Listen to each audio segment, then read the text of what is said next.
ജന്മജന്മാന്തരങ്ങളാർജിതമായിരിക്കുന്ന ദുരിതരാശികളെ യഥാവലേ സംവൃതങ്ങളായി ചമയുമെന്നല്ലോ നിശ്ചയമത്രേ ആകുന്നത്. സ രാമചന്ദ്ര ഭപ്പായാൽ വല്ലവെണ്ണാമിരിക്കുന്ന രാമചന്ദ്രൻ ഭവാന്മാരെ രക്ഷിക്കട്ടെ.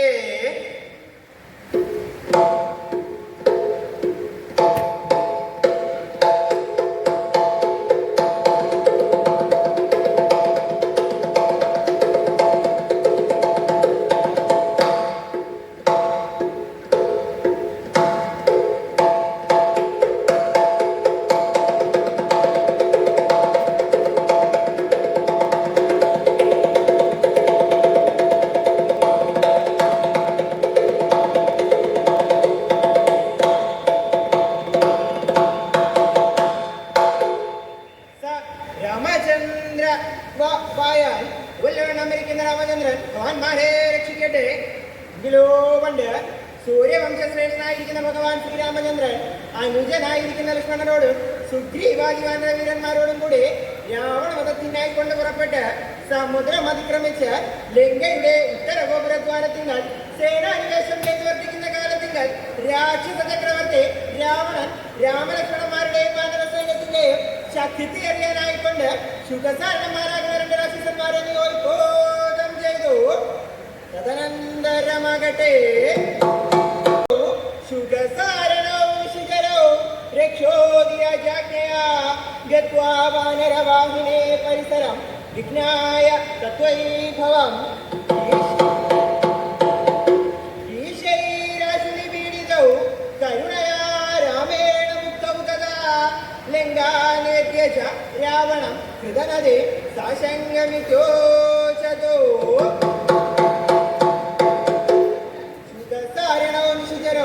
വാനരവാഹിനേ പരിസരം ഗത്വാ സുഖസാരണന്മാരായിട്ടുള്ള രണ്ട് രാക്ഷസര് വാനര സൈന്യത്തിന്റെ അടുക്കേ എന്താ ഇവരിപ്പോ അങ്ങോട്ട് പോകാൻ കാരണം എന്നാണെങ്കിലേ രക്ഷോദിരാജ്ഞയ രാക്ഷസ രാജാവ് രാവണന്റെ കൽപ്പന പ്രകാരമാണ് സുഖസാരണന്മാരായ രണ്ട് രാക്ഷസരെ വാനര സൈന്യത്തിന്റെ അടുത്ത് എത്തിയത്. എന്നാ രാവണൻ എന്തിനൊക്കെ ഇവരെ അങ്ങോട്ട് അയക്കാൻ കാരണം എന്നാണെങ്കില് ഹനുമാൻ ലങ്കയിൽ വന്ന് ലങ്കാദഹനമൊക്കെ കഴിഞ്ഞ് മടങ്ങലേ കഴിഞ്ഞു.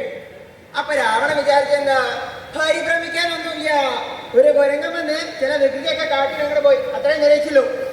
എന്നാ അങ്ങനെ ഇരിക്കണ സമയത്താണ് കേൾക്കണത് വാനരന്മാരെ കൊണ്ട് സമുദ്രത്തിൽ സേതു ബന്ധിപ്പിച്ച് രാമലക്ഷ്മണന്മാരും കുരങ്ങന്മാരും ലങ്കയുടെ ഉത്തര ഗോപുരദ്വാരത്തിങ്കൽ എത്തൽ കഴിഞ്ഞോന്ന്. അപ്പൊ രാവണന് മനസ്സിലായി രാമൻ വിചാരിച്ച പോലെ അത്ര നിസ്സാരക്കാരനല്ലാന്ന്. മാത്രല്ല രാമന്റെയും വാനര സൈന്യത്തിന്റെയൊക്കെ ശക്തിയൊക്കെ ഒന്ന് അറിയാൻ തീർച്ചയാക്കി. അതാ ശത്രുവിന്റെ ശക്തി മുൻകൂട്ടി അറിഞ്ഞാൽ യുദ്ധം ജയിക്കാൻ എളുപ്പമുണ്ട്. അപ്പൊ എന്താ ചെയ്യാ, നേരിട്ട് ചെന്ന് ചോദിക്കാൻ പറ്റുമോ? ഹൈ രാമനോടാ രാമന്റെ ഇതായിരിക്കണ ആ വാനര സൈന്യത്തിന്റെയൊക്കെ ശക്തിയൊക്കെ ഒന്ന് പറഞ്ഞു തരുമോ? ഇത്രത്തേളം ഉണ്ടെന്ന് ഇങ്ങനെ ചോദിക്കാൻ നിവർത്തിയില്ല. അതാ ചോദിച്ചാൽ തന്നെ പറഞ്ഞിറങ്ങണമെന്നില്ല. പിന്നെ ഇപ്പൊ എന്താ ചെയ്യാ, ചാരന്മാരെ അയക്കാൻ നിശ്ചയിച്ചു രാവണൻ. എന്താ ചാരന്മാരാവാൻ നിശ്ചയിച്ചത്? അവരാകുമ്പോ രഹസ്യമായിട്ട് കാര്യങ്ങളൊക്കെ മനസ്സിലാക്കി അപകടം കൂടാണ്ട് തിരിച്ചു വരും. ആ അതിപ്പോ ആരെ അയക്ക? ഹേയ് തന്നോടാ ചോദിക്കണതേ, തനിക്ക് പറ്റൂ. ചാരം ആവാനല്ലോ ഭസ്മനോട് പോകുന്ന പറ ചാരനാകണം. രാവണൻ അധികം ആലോചിക്കേണ്ടത് വന്നില്ല. സുഖസാരണന്മാരെ അയക്കാൻ തീർച്ചയാക്കേ. എന്താ അവരാവാൻ നിശ്ചയിച്ചത്? നീതേജ്ഞവും അവര് നീതിമാന്മാരാ, ബുദ്ധിമാന്മാര്. അവരാളെ വെച്ച് വരുത്തി. അല്ലയോ സുഖസാരണന്മാരെ, നിങ്ങളെ പോയി രാമലക്ഷ്മണന്മാരുടെ വാനര സൈന്യത്തിന്റെയൊക്കെ ശക്തിയൊക്കെ ഒന്ന് അറിഞ്ഞു വരണം. അവരെത്രത്തോളം ഉണ്ട്, ഏത് ഭാഗത്തൂടെ അവരെ ആക്രമിക്കാം, ഇതൊക്കെ തന്ത്രങ്ങൾ അവരുടെ കയ്യിലുള്ളത്, ഈ കാര്യങ്ങളൊക്കെ മനസ്സിലാക്കി അപകടം കൂടാണ്ട് നിർത്തണം. കൽപ്പന പോലെ ശുഖസാരണന്മാരെ അവിടെ നിന്ന് യാത്രയായി. അപ്പോഴാ ശുഗൻ ആലോചിച്ചത്, ഇതിപ്പോ എന്തിനാ രണ്ടാള് പോണേ? ഒരാള് പോയാ പോലെ. എന്താ കാര്യം കഴിഞ്ഞ് വരുമ്പോ സ്വാമി സമ്മാനം തരും. രണ്ടാള് പോയാ അത് വായിക്കേണ്ടി വരും. ഒരാള് പോയാ താൻ ഒറ്റയ്ക്ക് എടുക്കാം. അങ്ങനെ ശിവൻ സാറിനോട് പറഞ്ഞു, സാരണം അതിപ്പോ നമ്മൾ രണ്ടാള് പോണത്, ഒരാള് പോയാ പോലെ. താൻ ഇവിടുത്തെ കാര്യങ്ങളൊക്കെ നോക്കി നിൽക്കുക, താനെന്തിനാ വെറുതെ ബുദ്ധിമുട്ടുള്ളത്? ഞാൻ പോയ കാര്യങ്ങളൊക്കെ മനസ്സിലാക്കി അങ്ങനെ വരാം. അപ്പൊ സാറിന്റെ ഉള്ളിൽ ഇത് തന്നെയാ വിചാരം. എന്താ സമ്മാനം തനിക്ക് ഒറ്റയ്ക്ക് കിട്ടണമെന്ന്. സാറിനും പറഞ്ഞു, വേണ്ട ശുക, ഞാൻ പോയ കാര്യങ്ങളെല്ലാം മനസ്സിലാക്കി വരാം, താൻ ഇവിടെ നിന്നോളൂ, താനെന്തിനാ വെറുതെ ബുദ്ധിമുട്ടുള്ളത്? വേണ്ട സാറിന, വേണ്ട ശുക. അങ്ങനെ ഞാനാവാന്നുള്ള തർക്കമായി. ഇതിനിടയിലെ ശുഗൻ മാളികയുടെ മോളിൽ കയറി വാനര സൈന്യത്തെ ഒന്ന് കാണാൻ തീർച്ചയായും. അവിടെ കയറി നോക്കിയപ്പോഴല്ലേ എത്ര തരം കരങ്ങന്മാരായിരിക്കണത്. ഓരോന്നും കണ്ടില്ലേ? എന്താ ഇതൊക്കെ കലം, എന്താ ഒരു ഗൗരവം. രാവണ ശുഗൻ അങ്ങനെ വിചാരിച്ചു. എന്താ സാറിന് തന്നെ പൊക്കോട്ടെ, ഇതിന്റെ ഇടയിലേക്ക് പോയാലും മടങ്ങി വരവ് ഉണ്ടാവില്ല. എന്തിനാ സാറിനെ തന്നെ പറഞ്ഞയക്കാം. ശിവൻ താഴത്തേക്ക് ഇറങ്ങി. സാറിനോ താൻ തന്നെ പൊക്കോളൂ, എനിക്ക് സമ്മാനത്തിനൊന്നും വലിയ മോഹമൊന്നുമില്ലേ, താൻ തന്നെ പൊക്കോളൂ എന്ന് പറഞ്ഞു. അപ്പൊ ഇതുവരെ ഞാനാവാന്ന് പറഞ്ഞുകൊണ്ടിരുന്ന ശുഗൻ പെട്ടെന്ന് താനാവാന്ന് പറഞ്ഞപ്പോ സാറിന് സംശയമായി. സാറിന് ഒരു കാര്യം ചെയ്തു. സാറിന്റെ മാളികയുടെ മോളിൽ കയറി നോക്കിയപ്പോഴല്ലേ വെറുതെ അല്ല ശുഗൻ വേണ്ടെന്ന് പറഞ്ഞത്. അത് ഏരിക്കണ കുറഞ്ഞന്മാരൊക്കെ കണ്ട് പേടിച്ചിട്ടാ. ഇവരുടെ ഇടയിലേക്ക് പോയാ ഒരു മടങ്ങിയറവ് ഉണ്ടാവില്ലെന്ന് അറിയാം. എന്തായാലും വേണ്ട, ശുഗൻ തന്നെ പൊക്കോട്ടെ. സാറിന് താഴത്തേക്ക് ഇറങ്ങി. ശുഗ താൻ തന്നെ പൊക്കോളൂ, എനിക്ക് സമ്മാനത്തിനൊന്നും വലിയ എന്താണ് മോഹമൊന്നുമില്ല, താൻ പൊക്കോളൂ. താൻ പോയി കാര്യങ്ങളെല്ലാം മനസ്സിലാക്കി വരും, ഞാനിവിടെ വന്നോളാം. വേണ്ട താൻ പൊക്കോളൂ, വേണ്ട താൻ പൊക്കോളൂ. ആദ്യം ഞാനാവാന്നായി, പിന്നെ താനാവാന്നായി. അവസാനം കൽപ്പന പ്രകാരം രണ്ടാളും കൂടെ ഒരുമിച്ച് പോകാനങ്ങോട്ട് തീരുമാനിച്ചു. അപ്പോഴാ ശുഗൻ ആലോചിച്ചത്, ഇത് നമ്മൾ എങ്ങനെ പോണേ? വാൻഡന്മാരുടെ ഇടയിലേക്കല്ലേ? അതെ, എന്താ പ്രശ്നം? നമ്മൾ രണ്ട് രാക്ഷസർ എങ്ങനെ ചെന്നാൽ എന്താ ഉണ്ടാവാ? രണ്ട് രാക്ഷസരല്ല പറഞ്ഞത്. ആദ്യം അവരുടെ കഥ എങ്ങനെ കഴിച്ചല്ലോ എന്ന് നിരീക്ഷിച്ച്, അതി കുറഞ്ഞ് മതിയല്ലോ എന്ന് നിരീക്ഷിച്ച് അവരെങ്ങനെ നമ്മുടെ കഥ എങ്ങനെ കഴിക്കും?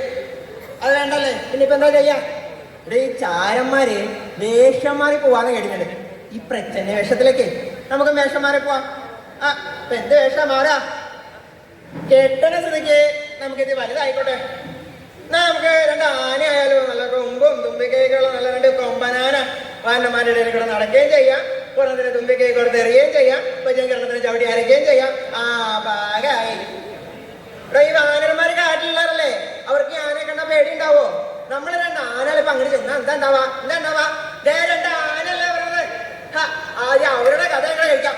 അതിന് പകരം രാക്ഷസന്മാരെ അടിച്ചെന്ന് നമ്മുടെ കഥ കഴിക്കുന്നതിന് പകരം ആന തിരിച്ച് അണപ്പുറത്ത് കയറണമെന്നിരിക്കണം. ആനയുടെ പുറത്ത് അങ്ങനെ കയറി അങ്ങനെ നടയാനെ ഇങ്ങനെ നടയാനെ എന്നൊക്കെ കൽപ്പന കണ്ട് നമ്മൾ നടന്ന് നമ്മൾ അങ്ങോട്ട് കയറി. അപ്പൊ ആന വേണ്ട ഇനിയിപ്പോ എന്താവാ? കുതിരയാവാം. ഭാഗമായി. ആന ആവുമ്പോ നടന്നാൽ മതിയായിരുന്നു. കുതിരയാകുമ്പോ ഓടേണ്ടി വരില്ലേ? പിന്നിപ്പോ എന്താ ചെയ്യാ? എന്നാ പിന്നെ നമുക്ക് രണ്ട് കൊതുകായാലോ? അതാകുമ്പോ ഈ വാനന്മാരുടെ ഇടയിലേക്ക് നടക്കുകയും ചെയ്യാം. ഇങ്ങനെ പറന്ന് ഓരോരുത്തരുടെ ചോരയൊക്കെ കുടിച്ച് പറ്റുമെങ്കിൽ രണ്ടെണ്ണത്തിന് കുത്തൊക്കെ കൊടുത്ത് നമുക്ക് ഇങ്ങനെ നടക്കാമല്ലോ. ഭാഗമായി. കൊതു ഒരൊറ്റ അടി അവിടെ തീരെ നമ്മുടെ കഥ. പിന്നിപ്പോ എന്താ ഇവിടെ ചെയ്യാ? നമ്മളിത് എങ്ങടാ പോണത്? വാനരന്മാരുടെ ഇടയിലേക്കല്ലേ? നമുക്ക് രണ്ട് വാനരവേഷം കെട്ടിപ്പാലോ? ആഠ്യന്മാരുടെ അക്ഷരമായിട്ടുള്ള നമ്മള് വാനരവേഷം കെട്ടേ. അതൊന്നും നോക്കാനില്ലടോ. സമ്മാനം കിട്ടണ കാര്യാച്ചാ എന്ത് വേഷം കെട്ടേണ്ടി വരും. എന്നാ പിന്നെ അങ്ങനെ ആവാം. താൻ പ്രത്യേകിച്ച് പറയാനൊന്നും വേണ്ട കേട്ടോ. ഒരു വാലിന്റെ കുറവേ എനിക്കുള്ളൂ. എനിക്ക് പറയാൻ ഒരു വാലിന്റെ കുറവെങ്കിലും ഉണ്ടെന്ന് പറയാം. എന്തായാലും അവരെ വാനരവേഷം കെട്ടി അങ്ങനെ പോകാനായിട്ട് തീരുമാനിച്ചു. അവിടെ എത്തിയപ്പോഴല്ലേ സാരണ നോക്ക് എത്ര തരം കുരങ്ങന്മാരായിരിക്കണത്. വാലുള്ള വക, വാലില്ലാത്ത വക. ആ കുരങ്ങനെ കണ്ടിട്ട് ഒരു കുരങ്ങന്റെ ചായ ഇല്ലാലോ എന്നൊക്കെ പറഞ്ഞ് ഇവരെങ്ങനെ നടക്കുക. അതിനിടയിലെ അവിടുത്തെ അവസ്ഥ എന്താ? ഇനി ഒരു കൽപ്പന ഉണ്ടാകണവരെ ആരും ഇരുന്ന സ്ഥലത്ത് നിന്ന് അനുഗ്രഹമെന്നായിരുന്നു കൽപ്പന. ഇത് അവർക്കറിയില്ലാലോ.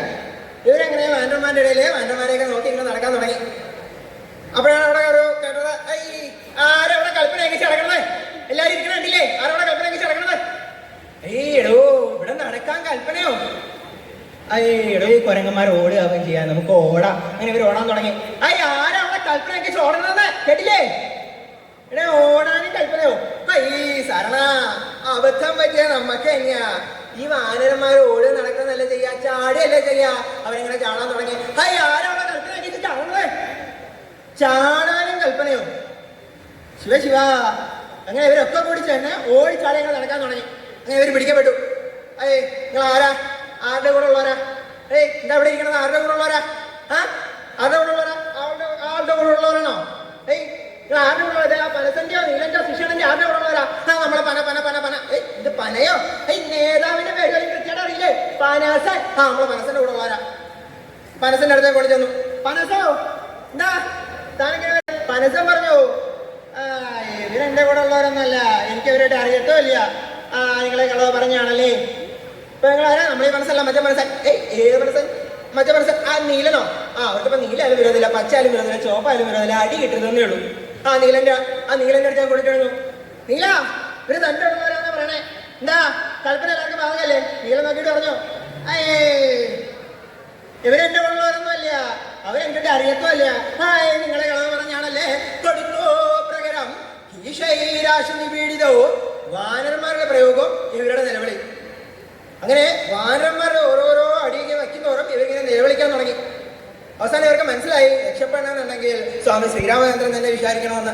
സ്വാമി ശ്രീരാമചന്ദ്രൻ രക്ഷിക്കണേ, ശ്രീരാമചന്ദ്രൻ രക്ഷിക്കണേ എന്ന് ഇവരിങ്ങനെ പറയാൻ തുടങ്ങി. ശ്രീരാമചന്ദ്രൻ ഇത് കേട്ടു.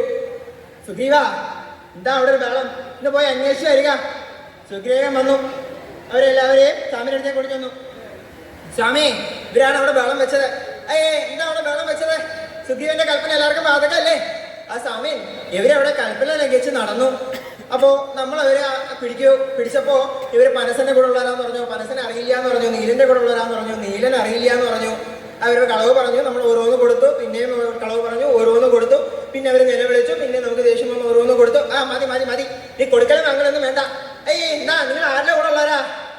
ആരുടെ കൂടെ ഉള്ളവരാ? എന്താ ഇവിടെ? അപ്പൊ രാവണന്റെ അനിയൻ വിഭീഷണൻ അവിടെ ഉണ്ടായിരുന്നു. വിഭീഷണ കാര്യം മനസ്സിലായി. സ്വാമിയൻ അവര് രാക്ഷസന്മാരല്ല, സോറി അവര് വാനരന്മാരല്ല, രാക്ഷസന്മാരാ. രാവണന്റെ ചാരന്മാരിൽ പ്രമുഖർ. ശുഗൻ എന്ന സാരൻ എന്നാ പേര്. എന്താ ഇപ്പൊ ഇവിടെ? അതെ അതെ അതെ അതെ. പറഞ്ഞോളൂ. എന്താ? നമ്മള് രാമലക്ഷ്മണന്മാരുടെയും വാനരസൈന്യത്തിന്റെയൊക്കെ ശക്തിയൊക്കെ ഒന്ന് അറിയാൻ വേണ്ടിട്ട് വന്നതാ. എന്നിട്ട് അറിഞ്ഞു. നീ അറിയണോ? അയ്യോ വേണ്ട. സുഗ്രീവ ഇവർക്ക് എന്താ അറിയേണ്ടെന്ന് വെച്ചാ അതെല്ലാം പറഞ്ഞ് മനസ്സിലാക്കി അപകടം കൂടാണ്ട് തിരിച്ചു വിട്ടോളൂ. ഇപ്രകാരമെല്ലാം സ്വാമി ശ്രീരാമചന്ദ്രൻ സുഗ്രീവനോടായിക്കൊണ്ട് അരുളി ചെയ്ത് ആരോട് വർത്തിക്കുകയും ചെയ്തു. അപ്രകാരമെല്ലാം ഇരിക്കുന്ന സ്വാമി ശ്രീരാമചന്ദ്രൻ ഭഗവാന്മാരെ രക്ഷിക്കട്ടെ.